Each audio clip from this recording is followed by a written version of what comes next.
மாகாண ஆளுயர கண்ணாடியான பாமகவை அன்புமணி ஒரு நொடியில் உடைத்து விட்டதாக விமர்சனம். வளர்த்த கடா மார்பில் எட்டி உதைத்து விட்டதாகவும் கண்கலங்கிய ராமதாஸ்.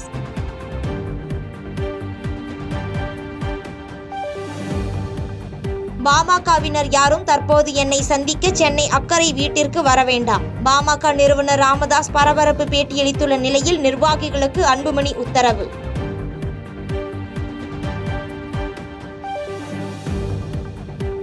தனியார் பேருந்துகளுக்கான கட்டணத்தை உயர்த்துமாறு உரிமையாளர் கோரிக்கை.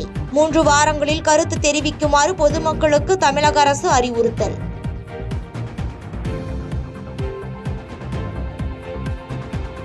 அதிமுக சார்பில் மாநிலங்களவை தேர்தலில் களமிறங்க போவது யார்? மாவட்ட செயலாளர்களுடன் எடப்பாடி பழனிசாமி ஆலோசனை.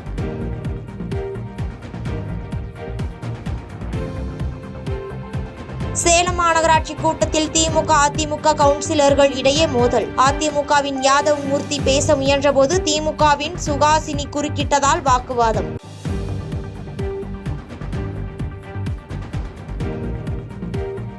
என்னுடைய நெருங்கிய நண்பர் நடிகர் ராஜேஷின் அகால மரண செய்தி அதிர்ச்சியளிப்பதாக ரஜினிகாந்த் வேதனை. குடும்பத்தினருக்கும் நண்பர்களுக்கும் ஆழ்ந்த அனுதாபங்கள் என எக்ஸ் தளத்தில் பதிவு.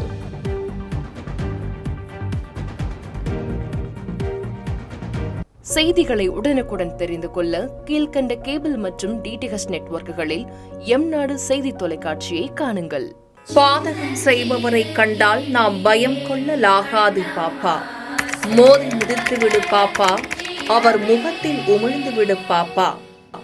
அண்மை செய்திகளை உடனுக்குடன் தெரிந்து கொள்ள இணைந்திருங்கள் எம்நாடு தொலைக்காட்சியுடன்.